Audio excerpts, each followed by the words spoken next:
Hey, how you doing? This is RJ. So today I'm going to start my new section on my channel where I do interviews with other YouTubers.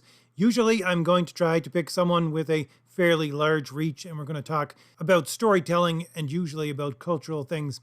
But to begin today, I'm just testing out my equipment, and one of my friends, John from John's Longbox, who has a YouTube channel, has agreed to be a guinea pig along with me. Because if any of you actually watched my live streams, you'll know that I'm certainly not a technical whiz, and I do things every once in a while like forget to hit the record button. So, anyways, this initial interview, which I'm doing partly because I want to test my equipment in the programs, partly because I just want to talk to John, is going to go back right to the basics of my channel. We're going to talk comics. Couple of guys standing around like they're at their comic shop talking comics. That's about it. Nothing spectacular, nothing too deep. We're just talking comics. And I'll let you know right off the bat, when I did my interview with John, it's a good thing that I actually did because, yes, I forgot to hit record. And so most of the introduction actually did not get recorded. So you're going to join the conversation, as they used to say, with the program already in progress. But just to give you a short introduction for John, John has a YouTube channel. It is called John's Longbox, where he does a showcase of comics from his large collection. This is one of the reasons why I like to talk to John. He is most definitely a comic connoisseur and definitely a collector. I always thought I had a large comic collection with my about 35 long boxes. John has over 111 long boxes, not including the ones he hasn't read yet, which I think there are about 10 to 15 of those. Personally, that's the largest private comic collection I have ever heard of.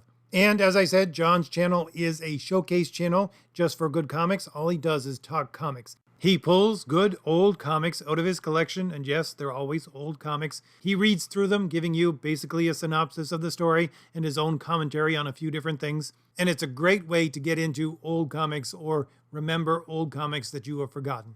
And he also does requests. If you like his channel and want to see him showcase something in particular, and he either has it or can get it, he will do so for you. Because for him, it's all about the comics. And I will link his channel in the description. So if you listen to me just because of the comics, you might want to go over and check out his channel. And certainly subscribe if you just want to be pointed towards good comics. That all being said, I will be continuing on with my interviews of other YouTubers, starting with Sargon next week. We have an interview planned for next week, so that will be coming, just to let you know. And as I said, I'm just going to introduce you right into the conversation, which is already in progress. That's funny you should say that. I was just reading a couple of comics that I picked out of my collection. What were they? Justice Society comics, if I remember correctly. It's the old Justice Society ones. And the funny thing was that the book was from 1981. And what the story was that all the Justice Society characters were fighting in Pearl Harbor. So they were going to try to stop Pearl Harbor from happening, or it was just right after Pearl Harbor happened. And I was thinking to myself that the funny thing was that the first time I read this comic, which was in 1981, would have been closer to the time of Pearl Harbor than I am right now to the time when I first read this comic book. Oh God! Oh, dagger to the heart. You make me feel old. But yes, I know that. I know. I remember seeing an ad for Mile High Comics in a John Byrne uh, Fantastic Four Fantastic Four #1, and it was like $100. And at the time, I was like, "Oh wow, Fantastic Four #1. Who would pay $100 for a comic book?" And the funny thing is, that was like 1980. So what was that? 17 years. I'm trying to think of the time. Fantastic Four came out what 1962, so it was like 20 years or so. And now I'm farther away from that Fantastic Four comic that had the ad for the Fantastic Four number. And what does Fantastic Four #1 go for, like $35,000 now? Oh my God! I even as a kid I could have found $100 to buy that comic. But yeah, we're farther away from these comics than when I originally started collecting comics, like around 1975. If only I had the wherewithal, we could have got all of these, like Justice League #1s, and yeah. You just brought up, yeah. That's a good point. That was one of the comics that I had used to when I used to get to comic shops, because where I grew up, there really wasn't a comic shop, not until I was in my teens. But That, that, what, that's a sad thing. You just said you used to go to comic shops. well, I still go to a comic shop now, but it's more on and off right now. It's again when I can get there. But when I used to It's a memorabilia store Yeah, now. when I Yeah. used to get to the comic shops when I would be on trips with my parents, I would always the thing that I would look for was old Fantastic Four, and I do have a good run of the old Fantastic Four around. I think I don't remember what the issues were. It's probably around 44.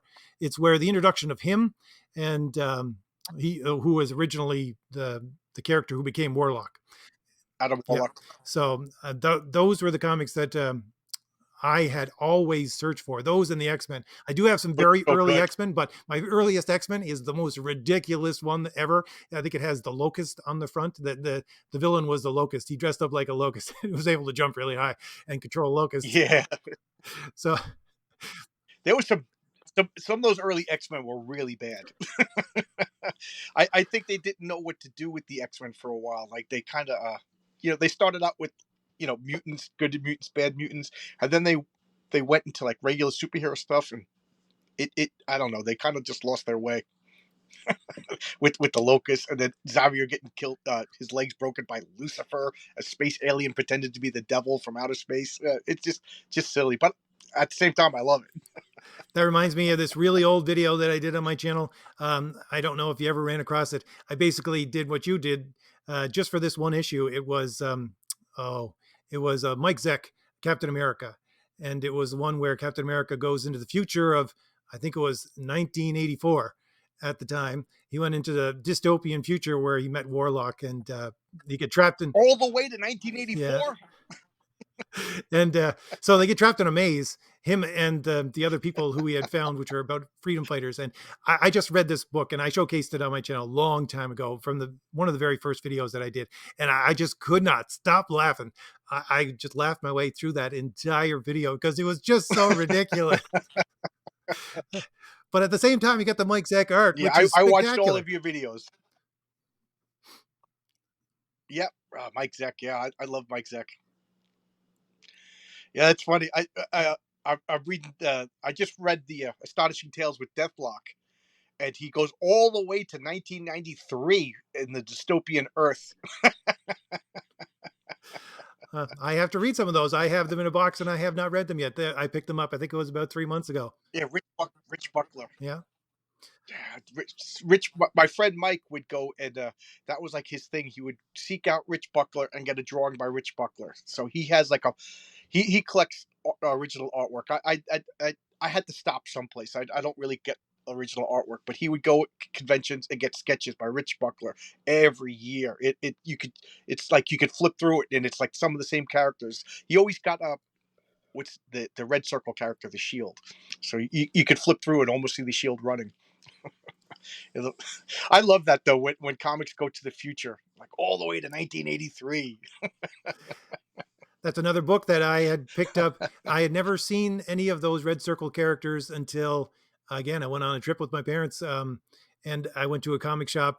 I think it was outside Boston, and we were oh, what was it? It was Shield #1. I picked up those are the first independent comics I had ever seen in my life because I'd only seen Marvel and DC. Well, I suppose there were a couple of Carlton things in with the box that our uncle gave to us, a bunch of war comics and things like that. But I never seen any other superhero comics that were other than Marvel and DC. And they had just revamped the Red Circle line, which they had a #1 and 2 of the Shield, and I think there was Thunder Agents as well. So I bought like 3 issues of that, which I still have. And I just love those characters. That's actually one of the things I was talking to Mike Gustovich about. He said, I if do. you ever want to do anything of old characters, he said he wanted to do the Red Circle characters because those are in the public domain. So there's so many good characters out there. Oh, And I just love the fact that I think we're getting into, at the Oh, very I didn't least, know they were. I thought they were owned by Archie. no, they're very old characters, so they're in the public domain right now, which is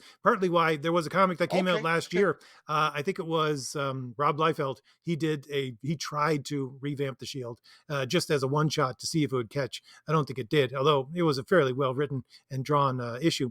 But like I said, Mike said to me, if you ever want to do anything with old characters and bring them into a new story, he wanted to do the Crusaders. Was it the Shield and the Fly and things like that? So I Yeah, I have a affection for those characters too. the funny thing is that, again, with the Red Circle, and I found the same thing to happen with Valiant Comics when it came out. I loved the idea of those characters so much, like Magnus the Robot Fighter and Solar, Man of the Atom, things like that. But the books that came out with those stories, I just couldn't get into them. I bought so many of those Valiant comics. I bought the entire, I think, line of all Valiant comics for the first 2 years that they were out, and I just wanted to love them so much because just the characters were something that just intrigued me. But I could not after a while get into those books. I had to give up on them because they didn't. Was that the '90s It run? was the one that was done by Jim Shooter when he originally redid Yeah, Valiant that for the first time. yeah. I don't have any of those. I don't have any of those. I was just well, I was curious about them, but now you because I got a list of stuff to buy, and I got to limit myself somehow. So if you didn't like them, then they go on the back burner for now. Well, I just thought that they could be much better than they were, and I remember because they did this promotion where they had a zero issue, which they never released to the public, which you had to buy the first 12 issues of, I think it was Magnus the Robot Fighter, and take the coupon out of it and send all the coupons in so you could get issue number zero. That's the only way you could get it, and I remember being so distraught because I had bought double issues of each of those copies so that I could have one with the coupon and one without. And then I missed the deadline to send them to. It was New York that you had to send it Oh, to. So I missed the deadline for that. And I thought, oh, well, at least I got two copies of all these. But they are spectacular. I love the covers on those old uh, books as well. I more and did more. did you cut the comics up? What's that? Did you cut the comics up No, and no, then I still miss never the did. deadline? I never did. So I Oh, still have okay, them. But okay. I had seen that issue number That would have zero. just been a kick in the. Yeah, that did make it worth it. But there was those, and at the time, what else was there?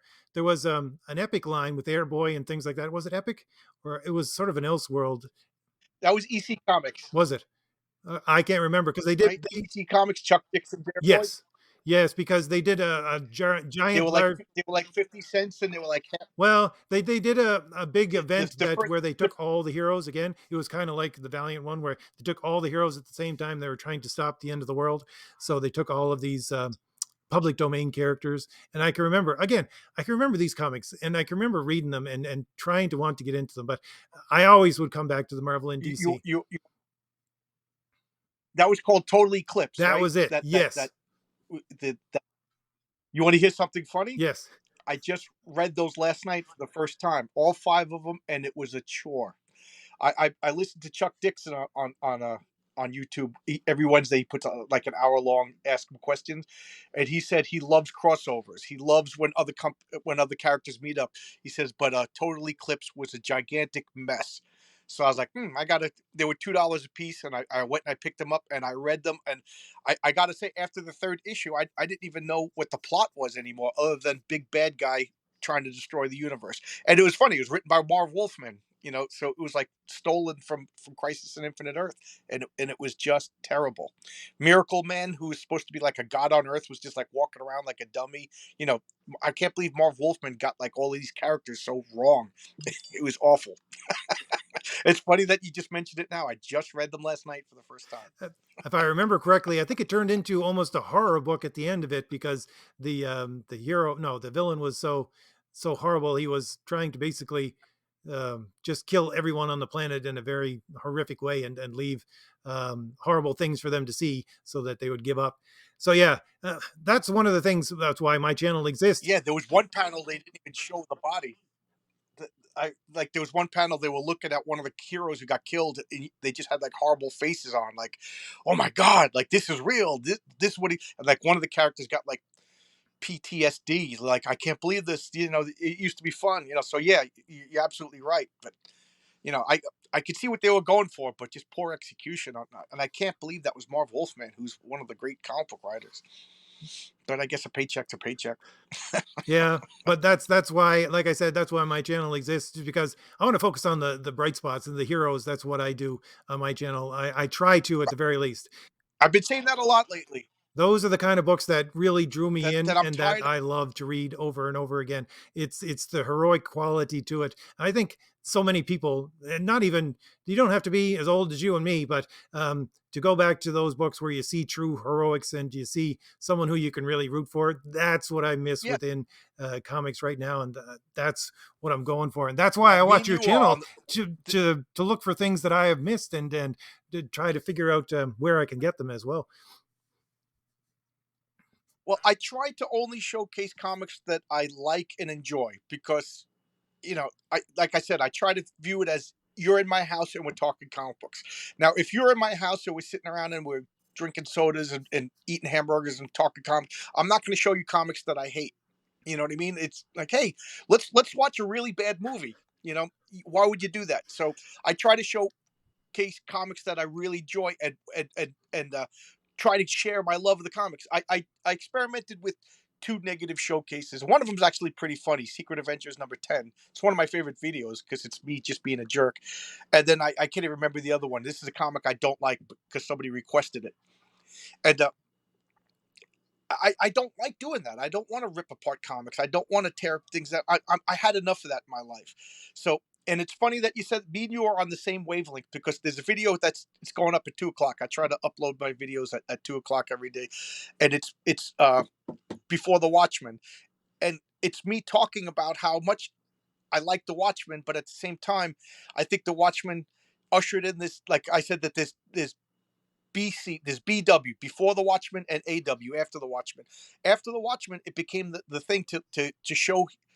You do like flaws in the superheroes. Don't get me wrong. You don't want a Mary Sue character, but it's like let's take down these superheroes. It's like I don't know, like these people with daddy issues. They just want to make their father look bad or whatever. And I feel like that's what comic books have become after the Watchmen. And yes, it was interesting. Alan Moore's a genius. It was a lot of fun. It was exciting. Oh my God, I still love the Watchmen, but enough. I want to see Superman be Superman. Like I didn't like the Zack Snyder Superman movie, Man of Steel, because that wasn't Superman. He fundamentally got Superman wrong, to the point where I haven't watched the DC superhero movie except for Wonder Woman. Because if you could get Superman wrong, then then then everything that follows is wrong. You know, and I want my superheroes to be like you say, paragons of virtue. I want them to be good guys. I want to look up to them. I don't want to be afraid of them. We're talking about guys who could lift skyscrapers and shoot laser beams. I want them when they land, like that Hitman comic, that astronaut just knew he was saved, even though he wasn't. But just the mere presence of Superman was like, ah, this is great. Everything's good. That's what I want out of my superheroes. Like I understand there's Wolverines and stuff like that, but overall, I want my superhero comic books to be positive, and there's downfalls and pitfalls during the way, but the hero himself is a guy that I could cheer on, and and I think Watchmen started making the opposite cool. Like that's what, like The Boys. I don't want to watch that show. I read the comic. I didn't particularly like the comic. I don't want to waste an hour about vicious bullies. Like I don't want to read about bullies and then bullies with superpowers. Yeah, no, I'll pass on that. It's funny you should mention, because one of my favorite comic runs ever would be the Excalibur one done by Alan Davis, where he did both the art. I think he did both the art Oh, and the story for the first ones. And I bought the original, which was it was, I think, a graphic novel first, number one, and then they went into beautiful. the series itself. And that was an amazing run. And since then, I've even found he had posted online some of his scripts for those books. It's just amazing.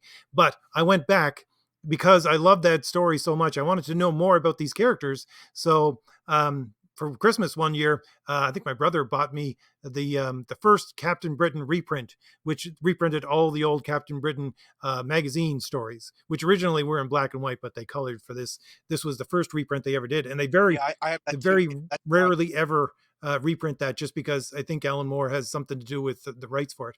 But when I read that, I agree with you completely, because the stories were very intricate and they made you think, but at the same time, they had that Alan Moore darkness to them that did not endear me to these characters whatsoever. I mean, with the Alan Davis stuff, I love those characters, and they were someone that I would want to spend time with. But when I read the Alan Moore stuff with the old Captain Britain ones, which had a lot of the same characters, those were not characters that I really wanted to spend time with. I read the stories and they were interesting, and like I said, they were very complicated, especially with his multiverse that he had introduced within those.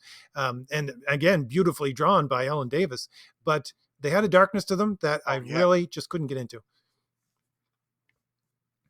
I find that the British writers have a darkness to them. Like look at their main comic book is Judge Dredd. He's the bad guy. You know, he's a fascist boot in the face bad guy, and that's their number one sell. Like, so I don't know. Like, were Americans maybe because of like our geological landmass, like we don't really have like large predator animals. We very rarely have like natural. Do we just have like a rosier outlook? I don't know. 'Cause, like England, you know, they would historically, how many times were they invaded and attacked? Do they have like a more gritty, realistic look? Because look at all of like Grant Morrison, Mark Millar, Alan Moore. Their stories, like Garth Ennis, even though he's Irish, they have like a, like you said, like a darkness to them. Yeah, I really do like them, but I don't like I'm a big fan of Alan Moore. I don't even think he believes half the stuff he says. I think he likes to just say things, but I don't find myself going back and rereading a lot of Alan Moore. Like but I do go back and read Kirby. I do go back and read Stan Lee. I do go back and read Steve Ditko because you know, like bad things happen. There's darkness in life. I don't want to dwell on it. Like, like a, I don't know, a lot of movies that are like, oh, I could, like a Martin Scorsese film. I could appreciate like Mean Streets or something like that. Oh, that was great. That was shocking. Or whatever. But one and done. I'm not. I don't need to rewatch, but I can appreciate it and like it. But when I do go back, I find you're gonna laugh at me, and a lot of people do. But I'll go upstairs and I'll sit with my wife and we watch a Hallmark movie, and even though it's the same movie, even though it's a different movie, because I'm like, oh, this girl falls in love with this guy, she rediscovers it, and it's like wholesome, and it, I don't know, makes me feel good. That's one of the things I grew up on too, because we had a station which played old movies all the time. I think it was AMC. I'm not entirely sure, but it was in the '80s when you had all these dark and gritty movies and all these kinds of things, which we all watched and were just schlock that we just loved to Yeah, watch. and they're But great. at the same time, I was watching, Humphrey Bogart and John Wayne and things like that. Those are the kind of movies which I'm going to watch over and over again. And I still like, even today. I'm like you. I go back and when I see someone selling DVDs, I go and buy them. I don't like this digital thing, right? I like having a DVD because, and Yeah, I just stick them in and I watch an old movie. And it's coming up to Christmas. You're going to be watching. I watch old movies all Christmas time, right? I mean, you watch like Miracle on yep. 34th Street or what else you got? It's a Wonderful Life or Scrooge or things like It's a that. Wonderful Yeah, Life. I just have those that I rewatch over and over again. And I don't know. Again, we might be a bunch of old fogies, but Yeah, yeah. And what you said about the DVDs, I have a, like, I'm looking at it right now. I have a record collection of vinyl, of CDs and 45s. I know Spotify is easier, but I like getting up and putting on my turntable. I like, I like, my wife upstairs. She has billions of DVDs, and we're both hoarders. Like, we lived in a one bedroom apartment, and it was like, if there was ever a fire, we would have died because we couldn't get out. So now when we moved here, we got places for all our stuff, and I like having it. And now I'm hearing like Amazon could edit a book if you just buy the file at Amazon, or whoever, they could edit movie. Like Disney now is changing a couple of. I can't verify this. I just heard rumors from my friend. Like I don't want like, I want to be able to see. Han shooting first. I don't want to see Guido shooting first. You know, I think like this is another weird thing that I do is I buy dictionaries every couple of years, and I have a stack of diction. Well, I have a shelf full of just dictionaries, and I'll look up words and I'll argue with my friends like, no, this is what this word means. You know, how come it changed in 2012? Like, you know, it's not like the common usage changed over time or naturally evolved. I said something is going on. We're being socially engineered to change words, and movies are changing, and I don't like that. So I like the fact that nobody could mess with my comics, that nobody can mess with my music, nobody can mess with my movies, you know, and nobody can mess with my words because I have them right here. You know, call me crazy, but I got them all here in my bomb shelter. No, you're not crazy, John. And that's one of the things I say on my channel every once in a while. I have the exact same thing. Oh, really? Oh, okay. We definitely. You want to come over? Come on over. I'll make it. The funny thing is that I never even meant to collect dictionaries. It was just something I would go to book sales and yard sales, and you'd see these old dictionaries, and I think, oh, they want $1 for it. I'm going to buy this. It'll be useful at some point. I haven't had so much use for something like I have piles of books, like I have piles of comics. Although my comics are really put away well, but I have piles of books, and I don't think I've used any of them as much as my dictionaries, and just for the exact reason that you were saying, because you go to look up something and go, hey, wait a minute, they're not using that correctly. They're not, they're changing the entire meaning for that word. And I want to point out as well that I don't know if you watched, I Right, had an old video, again, one of the first videos that I did, that was going over some of Marvel Unlimited, which is their comics that are online, which come directly from Marvel. And they do edit some of the content in those books. They take out the small things that I noticed right, was right. they took out like the smoking, where Wolverine was smoking. They would take out the cigars from the books that he was smoking cigars. There was a Fantastic Four where they changed the dialogue between Thing and I think it was Spider-Man. So, you know, you and I with our long boxes, you more than me, certainly, because you got so many. But that's the thing that we need. As Right. I'm always telling people, you need physical media. Physical media is something that I love, and I'm never going to get rid of. And They can't on that change. topic, I have to say, First off, I like the tactile. I like the smell. yeah. But you also have, I seen a couple of pictures of this room that you're in. You also have a game room as well, don't you? Yes, yes, yes. This is my basement. That's amazing. You gotta come over. I I have like a compulsive personality, which is why I won't drink, which is why I won't do any drugs, you know.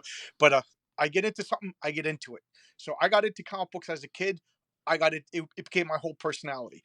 Um, I used to play like Risk and strategy games with my friends, and when I took them seriously. When we're playing Risk, that's my whole world right there. And I make a story out of it. Like it's not just a game with dice. It's oh my, okay, so you guys are invading over here, and I'm picturing soldiers in my head. And, you know, everything becomes stories. So I started playing board games, and the less abstract, the more theme in the game, I get into it. Like it's funny because I'll like laugh because I know I'm crazy, and I'll narrate the game as we're playing with my friends, and I'm like, yeah, and the dwarves come over the hill and they attack, and you know the elves stop them and stuff, and I'll remember that game like a couple weeks later, and I don't remember dice and little pieces. I kind of remember like a Lord of the Rings epic in my head. So yeah, so when I moved to this house was this where I'm sitting right now. It was an unoccupied basement. It looked like a dungeon. It looked like a set for that movie Saw. And when I saw it, I said, "Oh, this is perfect." And my wife's like, "Are you kidding me?" She goes, "You can have the basement." And I said, "Okay, I'll have the basement. I have the garage. You have the rest of the house." And it took me about 8 9 months. You know, I hired a guy to help me do you know the floors because I didn't want to get down on my knees, and he did anything involving water because comic books and games. You know, I didn't want any water to leak, so he fixed up my toilet, my heat lines, stuff like that. I'm an electrician, so I did all that electrical work, and then we did the rest. And I never want to leave. I never want to leave. It was my wife last night. We and her were just sitting down here talking. We talk a lot as I sort comics, and she was talking about like going back home and and revisiting what she's from Canada, and she's like, yeah, I'd like to go back and see it. And I said, you know what, I don't have a nostalgia for my hometown anymore because I love it here. I read a statistic that says that men are happiest in their 50s, and I never believed it. But now I do. This is the happiest I've ever been.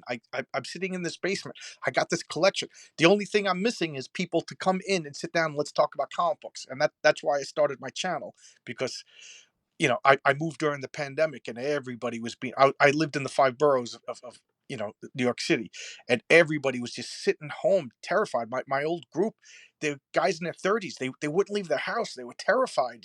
I'm like, you scared of the air? Because I'm a construction worker. I never stopped working. I was outside all the time. And I used to joke that it looked like a Omega Man in Manhattan, like, that old uh, Charlton Heston movie. Like, I'd walk around, I expected to see like cows walking through Manhattan around 2 o'clock. There was nothing going. It was terrifying. I was like, maybe those comic books were right. That the Deathlock instead of 1993 should have been 2023, because there was nothing going on in the city. So I was like, we got to get out of here. So I moved out. I call this the country, but it's not really. I moved out here and bought this house, fixed it up, and my friends are still in the five boroughs, terrified to leave their apartments. So I got a new game group. I got more comic book friends out here slowly, but I started the channel as a means to talk comic books with people. And you're one of the people. I just wanted to say I heard about you through Ethan Van Sciver's channel. He talked about your Sana Amanat video, and I was like, oh, this sounds interesting, and I watched it, and you scared me. That video to me was terrifying, and I shared it with my friend Pete. And then I said, I got to see what else this guy has to say. And I went back, and because I have a compulsive personality, I went and I watched every one of your videos. And when I watch your videos, I have a long commute, so I'll put my headphones on and I'll listen, because I got to concentrate on everything that you're saying, because I can't just play a video game or put it in the background and sort comics. I have to give you 100% of my attention, and I really really really enjoy it. And then I remember you had a live chats for like a couple of weeks, and I made a point to be home. I was like, I want to listen to his live chat, and I was just like, I just wanted you to say like hi to me, like you became like a like a Walt Simonson, a guy like that. So I was like, I put it in my your comment. Hey, this is John's Longbox. I listen to your channel all the time, and I think I sent you a picture of my comic book collection, and that was it. You started talking to me, and I was like, wow, this guy's nice. So there you go. There's my little history lesson of you. I'm rambling now. Too much caffeine.